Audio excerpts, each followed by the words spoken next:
Hello my friends, I'm Richard Larson and I'm the IRC Tire Guy. Today, as promised, we'll be talking about an extremely important part of your success in hard enduro or any technical situation. Today, we'll be breaking down the importance of your rear tire placement. Your ability to focus and feel your rear tire in slow technical situations is so important for not only saving your time, but also saving your energy. I can't tell you how many times I see guys that I'm teaching waste so much time and energy in really technical sections because they aren't aware of what is under, in front, or even behind their front and rear tires. Watch any of the top hard enduro riders when they get into really technical sections. You'll see they're constantly looking underneath their machine. They're very deliberate and methodical. When you're in a really technical section, rushing is the last thing you want to do. I've been guilty of this myself in race situations. I try to hurry and I end up spinning my tires. I'm not only wasting my energy, I'm wasting the life of my tires as well. This is a huge part of tire awareness. Feeling not only where it's placed, but also when the tire is spinning. There's a reason I can make my IX09W Gakota, which is an extremely soft tire, last over 25 hours. I'm constantly focused on feeling my rear tire. If I feel my rear tire lose traction, I immediately let off and assess the situation I'm in.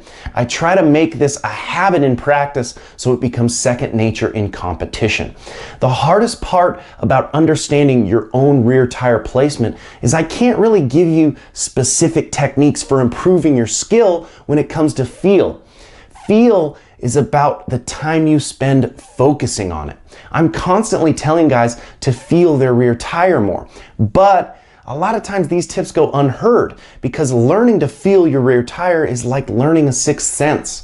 You have to constantly look below your machine, looking at what your rear tire is on and what it feels like when it's on it. You should feel the difference between a pebble or a boulder, if the rock is flat or crooked, if your tire is going to hook up or slip off. My focus on the rear tire placement and feel is happening 95% of the time when I'm riding. Whether it's on side hills, switchbacks, boulder fields, or riverbeds, I have to feel where my rear tire is so I have the best chance at 100% traction and the ability to move forward with momentum. So one of the main tips I can give on this subject is try and focus on that feel all the time. Being aware of it is the first step. Practice paying attention to where your rear tire is and what it feels like. Constantly look below your machine. If you think your tire is going to slip or not move forward with 100% traction, don't let it. Reset, readjust. Give yourself the best chance possible. Another way to give yourself the best chance of moving forward is focus on that tire contact patch.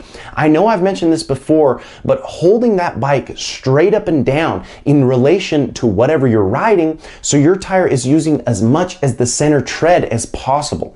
Focus on this at all times, whether you're on a side hill, a boulder field, a riverbed, or any trail. Most likely it's not perfectly flat. So adjust your machine to put 100% contact patch down to the rear tire. This will give you the best chance of success. Something I've found to really help me navigate the extremely technical stuff is focus on the high line. Now, what do I mean by that? Instead of letting your tire go in between or drop down in front of or in back of two rocks, try to stay on top of the bigger boulders. This seems like a really counterintuitive feeling, but most of the time, if you're dropping your tires into the holes or in between the rocks in the rock section, this is upping your likelihood of getting stuck. If you're staying on top and above these holes, you then have the added momentum that's given to you by gravity. The tire being on top of the rock, then moving off the rock or obstacle, is an added downhill and therefore extra momentum. Even if your rear tire is dropping off a 6-inch rock, it's still 6 extra inches of momentum that you're gaining. This all comes from the getting unstuck technique we've spoke of in the past. It all comes down to learning how to effectively get the maximum amount of momentum when moving forward. If there's a rock directly in front of your rear tire, your ability to get momentum to move forward is extremely reduced because there's basically a wall in front of your rear tire. Always assess and pull your bike back or set your bike on top depending on the situation. That's going to give yourself the maximum run-in possible and the maximum momentum possible to make it over any obstacle. Practice as if your tires are an extension of your body, because that's basically what they are. They're the only contact point with the ground.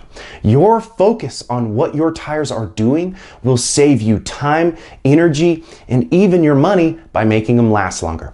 I hope you guys are enjoying the channel, and if you are, make sure to like, comment, and subscribe, as well as follow us on Instagram at IRC Moto and my personal Instagram page at RichLarson511. Until next time, keep shredding.